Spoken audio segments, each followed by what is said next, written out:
नमस्कार मित्रांनो, मी राहुल महाजन मधुर खानदेशमध्ये आपलं स्वागत आहे। मित्रांनो, आमचा जळगाव, उज्जैन, कालभैरव आणि ओंकारेश्वर असा प्रवास सुरू होता आणि अशा प्रवासामध्ये आम्हाला अतिशय सुंदर अशी जागा, असे सुंदर असं मंदिर दिसलेलं आहे आणि ते मंदिर म्हणजे अष्टविनायकांचं आहे।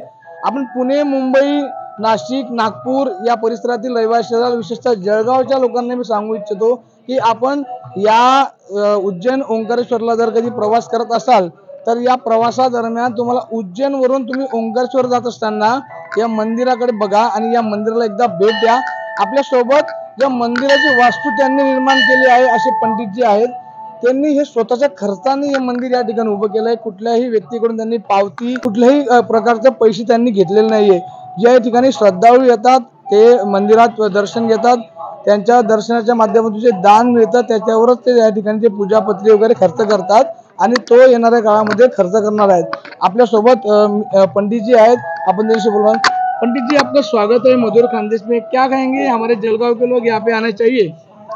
मैं आपके चैनल के माध्यम से जलगांव के और आसपास के तमाम क्षेत्र के जो लोग गणेश भक्त हैं, जो गणेश जी को मानते हैं, मैं उनको सबको आमंत्रित करता हूँ वे आवे और अष्टविनायक की यात्रा जो उज्जैन में हो रही है, उस यात्रा का जो महत्व है वो यात्रा उज्जैन में करें।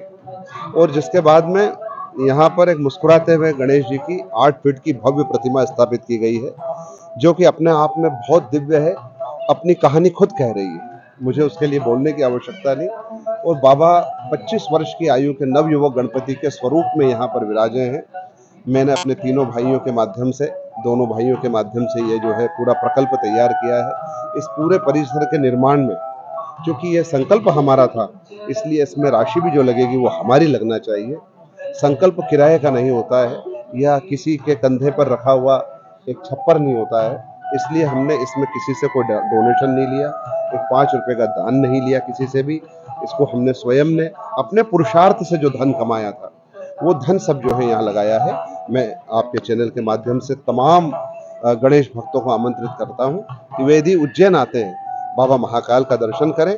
दर्शन करने के बाद महाकाल मंदिर से मात्र 3 से 4 किलोमीटर की दूरी पे ही ये एक भव्य मंदिर जो अष्टविनायक श्री क्षेत्र अष्टविनायक के नाम से है, यहाँ स्थापित है। और यहाँ का आप दर्शन करिए। आप यहाँ रुकना चाहें तो आपके रुकने की व्यवस्थाएं भी बहुत नॉमिनल जो चार्जेस है उसमें की गई है। आपके लिए भोजन प्रसादी की व्यवस्था भी यहीं आसपास की जाएगी। मेरा पीछे होटल भी है, वहाँ पर भी हम विश्राम कर सकते हैं। यदि हम बड़े वाहनों से आते हैं, बसों से आते हैं, गाड़ियों से आते हैं तो बस के लिए रुकने की व्यवस्था है।